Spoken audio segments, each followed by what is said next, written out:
ဆရာတော်ဘုရားတဲ့တပည့်တော်ကိုဖောက်ပြန်ခြင်းရဲ့ဆိုးကျိုးကိုဟောပြပေးပါဘုရားတပည့်တော်ရဲ့ဇနီးဖောက်ပြန်လို့ပါဘုရားတဲ့အဲရောက်ပြီးတော့မှမိထားတာဖြစ်ပါတယ်မိမတွေဖောက်ပြန်တာနဲ့ပတ်သက်ပြီးတော့လာရောက်ပြီးတော့မှမိထားတာဖြစ်ပါတယ်မိမတွေကိုယ့်ပေါ်မှာဖောက်ပြန်တာလားမဖောက်ပြန်ဘူးလားဆိုတာသိနိုင်မဲ့အချက်နှစ်ချက်ရှိပါတယ်အဲ့ဒီနှစ်ချက်ကိုယ့်ပေါ်မှာပြုမှုဆက်ဆံလာပြီဆိုရင်တော့အဲ့ဒီမိန်းမအဲ့ဒီချစ်သူဟာကိုယ့်ကိုဖောက်ပြန်နေပြီလို့အကြံပြအနေနဲ့သိရမှာဖြစ်ပါတယ်။ဘုံဘုံရဲ့ဓမ္မမိတ်ဆွေတွေထဲမှာအမျိုးသမီးများပါရင်တော့နည်းနည်းတော့တီးခံစေချင်ပါတယ်။ဖောက်ပြန်နေဆိုတာကိုခင်မှဖောက်ပြန်တာလားဆိုတော့မဟုတ်ပါဘူး။မြတ်စွာဘုရားလက်ထက်ကရောဟိုးရှေးပဝေတဏီကရောဖောက်ပြန်တဲ့မိန်းမတွေဖောက်ပြန်တဲ့အမျိုးသမီးတွေများစွာရှိပါတယ်။မြတ်စွာဘုရားတာဝတိပြည်မှာတရင်သုံးနေစဉ်အခါတုန်းကအဲ့ဒီတာဝတိပြည်ကတကာတယောက်ဟာသူ့ရဲ့ဇနီးမယားဖောက်ပြန်လို့ဆိုပြီးစိတ်ညစ်ညစ်နဲ့မြတ်စွာဘုရားကိုလျှောက်ပါတယ်။မြတ်စွာဘုရားကအေးအမျိုးသမီးတွေရဲ့စိတ်သဘောဟာသိနိုင်ရအလွန်ခက်ခဲတယ်တဲ့။ဘယ်လောက်ထိခက်ခဲလဲဆိုရင်တဲ့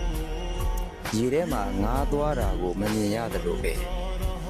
မိမတို့ရဲ့စိတ်တဘောကိုလည်းပဲမန်းစားလို့မသိနိုင်ဘူးတဲ့ဒါနဲ့ဆက်ဆက်ပြီးတော့မြတ်စွာဘုရားကဒီဘဝတစ်ခုလုံးကဗာရာဏသီပြည်ပြမရာမင်းကြီးမင်းပြုစဉ်အချိန်တုန်းကမြတ်စွာဘုရားဟာ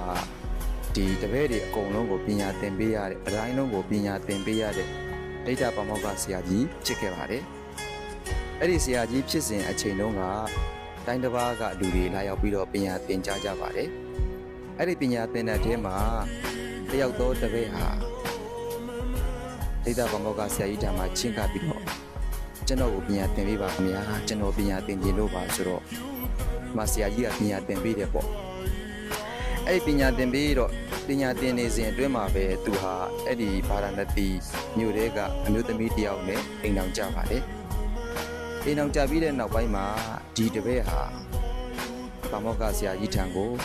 3ရက်ပေါ်လာလိုက်တစ်ပတ်လောက်ပျောက်သွားလိုက်2ရက်ပေါ်လာလိုက်2ပတ်လောက်ပျောက်သွားလိုက်ဖြစ်နေပါတယ်ပမောက္ခဆရာကြီးကလည်းပဲဒီတပည့်ရောက်လာတာတော့မေးတာပေါ့မင်းဘာဖြစ်လို့ကျောင်းမှမတက်တာလဲကျောင်းမှမတက်ရဲ့မင်းစာခက်လိမ့်မယ်ကျောင်းမှတက်မှပညာတတ်တော့မှာပေါ့လို့ဆုံးမတော့ဆရာကြီးတဲ့ကျွန်တော်မှစိတ်ညစ်စရာလေးတွေရှိလို့ပါတဲ့ဟာဘာစငင်းစရာကြီးရှိတာလဲငါ့ကိုပြောပြလေလို့ဆိုတော့ဒီလိုပါဆရာကြီးရဲ့တဲ့ကျွန်တော်မှာတဲ့မိန်းမရှိပါတယ်တဲ့ကျွန်တော်မိန်းမဟာတခါတရံကြတော့ခြေတုပ်ပစိုးမွေးဆွဲကျိုးခဲ့လို့ညနေကျိုးတွေးပြီးတော့မှကျွန်တော်ပေါ်မှာရိုးကျိုးပြုမှုဆက်ဆံပါတယ်ဝေယဝဇ္ဇတွေလည်းလုပ်ပေးပါတယ်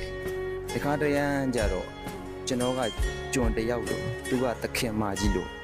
တပြင်းထောင်နဲ့ငွေစိုးကြီးလို့ကျွန်တော်ကိုရန်ထောင်နေတဲ့ခမညာတဲ့အဲ့တော့မိမရဲ့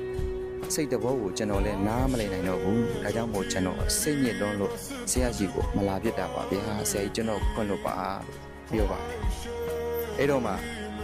ဒိဋ္ဌပမောက္ခဆရာကြီးကပြင်မယ်ငါတပည့်တဲ့မိမတို့ရဲ့စိတ်တဘောဟာသိနိုင်ရအလွန်ခဲရင်တယ်တဲ့မင်းရဲ့မိမဟာတခါတရံကြတော့ခြေတုပ်ပစိုးမွေးဆွဲကျိုးတဲ့မွေကဲ့သို့ကိုယ့်ဘောမှာမျက်နှာကြိုတွေးပြီးတော့မှယူကျိုးဆက်ဆံလာတယ်ပြုမှုဆက်ဆံလာတယ်ဆိုရင်အဲ့ဒီနေ့ဟာအမေမိန်းမဖောက်ပြန်တဲ့နေ့ပဲတဲ့တခါတရံကြတော့အဲ့ဒီလိုမဟုတ်ဘူးမင်းဘောမှာရန်ထောင်လာတယ်ရန်မူလာတယ်မင်းကကြုံဖြစ်သွားပြီးတော့သူကသခင်မကြီးပုံစံမျိုးရန်မူနေတယ်ရန်ထောင်နေတယ်ဆိုရင်တော့မင်းမိန်းမဟာအဲ့ဒီနေ့မဖောက်ပြန်ဘူးပြဒီလိုပြောလိုက်ပါတယ်ဟာဆရာကြီးတဲ့ဒါဆိုရင်ကျွန်တော်ဘယ်လိုလုပ်တင်တယ်လဲကျွန်တော်ကိုဒီလန်လေးပြပါဆရာလို့ဆိုတော့အေးကွာတဲ့မင်းမိန်းမဟာဖောက်ပြန်နေတာချစ်တဲ့အတွက်မင်းမိန်းမကိုမင်းလေးလီယူရှူရမယ်ဥပက္ခယူရမယ်ပေါ့ချစ်တာလည်းမဟုတ်မုန်းတာလည်းမဟုတ်ဘူးသူ့ကိုပြစ်ထားလိုက်တော့ခုခေတ်စကားနဲ့ပြောရမယ်ဆိုရင် S ခယူမဆိုင်နဲ့တော့ပြစ်ထားလိုက်တော့ပြောပါမယ်ဟုတ်ကဲ့ပါဆရာကျွန်တော်ပြစ်ထားလိုက်ပါမယ်ဆိုတော့အိမ်ပြန်ရောက်တဲ့အခါမှာမိန်းမကိုမခေါ်တော့ဘူးမပြောတော့ဘူးသူကလည်းသူဘလို့နေဘလို့ထိုင်ခယူလည်းမဆိုင်တော့ဘူးပြစ်ထားလိုက်တယ်အဲ့တော့မှမိန်းမဖြစ်တဲ့သူကသဘောပေါက်လာတယ်ငါယောက်ျားဟာအပြောင်းလဲဖြစ်လာတယ်ငါဆရာကြီးကသူ့ဆရာကြီးကများတခုပြောလိုက်လို့လားဒါမှမဟုတ်င ငါလင်ငယ်နဲ့ဖောက်ပြန်နေတာကိုများတိသွားတာလားရိပ်မိသွားတာလားလို့တန်တရားတွေဖြစ်ပြီးတော့အဲ့ဒီနေ့ကစပြီးတော့အဲ့ဒီအမျိုးသမီးဟာဖောက်ပြန်ခြင်းအမှုကိုမလုပ်တော့ဘူးတဲ့ယောက်ျားကိုပဲရိုးရိုးကြိုးကြိုးနဲ့ပြုမှုဆက်ဆံလာတာကိုတွေ့ရတယ်တဲ့မိမတို့ရဲ့စိတ်တဘောမိမတို့ရဲ့ဖောက်ပြန်မှုအချက်နှစ်ချက်ပေါ့ခဏနေကပြောသလိုမျိုးကိုယ့်အပေါ်မှာခြေတော်ပစိုးမွေးဆွဲကြိုးခဲ့တော့ကိုယ့်ရဲ့မိမပဲဖြစ်ဖြစ်ကိုယ့်ရဲ့ချစ်သူပဲဖြစ်ဖြစ်ပြုမှုဆက်ဆံလာပြီဆိုရင်အဲ့ဒီအမျိုးသမီးဟာသူမကောင်းတာတစ်ခုခုဖောက်ပြန်ခြင်းတစ်ခုခုလုပ်ထားပြီးပြီတခါတည်းကကြတော့ကိုယ့်ပေါ်မှာခက်ထန်ကြမ်းတမ်းတဲ့ပုံစံမျိုးနဲ့မွေဟောက်မွေဆိုးကြီးလိုပပြင်းကြီးထောင်ပြီးတော့ကိုကကြုံပြီးသူကသခင်မပုံစံမျိုးပြုမှုဆက်ဆံလာတယ်ကိုယ့်ရဲ့အကျိုးစီးပွားပြက်ပြားအောင်လုပ်လာတယ်ဆိုရင်အဲ့ဒီအချက်နှစ်ချက်ကိုကြည်ခြင်းအဖြစ်မိမတွေဟာဖောက်ပြန်နေတယ်ဆိုတာကိုသိနိုင်ပါတယ်လို့ပြောချင်ပါတယ်ဒါကြောင့်မို့ဖောက်ပြန်နေတဲ့မိမကိုတော့ဘာလုပ်ရမလဲလို့ဆိုတော့ခဏနေကပုံနာလေးလိုပဲဒိဋ္ဌပေါင်းဖောက်ကဆရာကြီးရဲ့တပည့်ပုံနာလေးလိုပဲလုံးဝဂယုမဆိုင်နေတော့ပြစ်ထားလိုက်တော့ပြောချင်ပါတယ်အားလုံးပဲကိုယ်စိတ်နှစ်ပါးကျမ်းမာချမ်းသာတော်မူကြပါစေခင်ဗျာ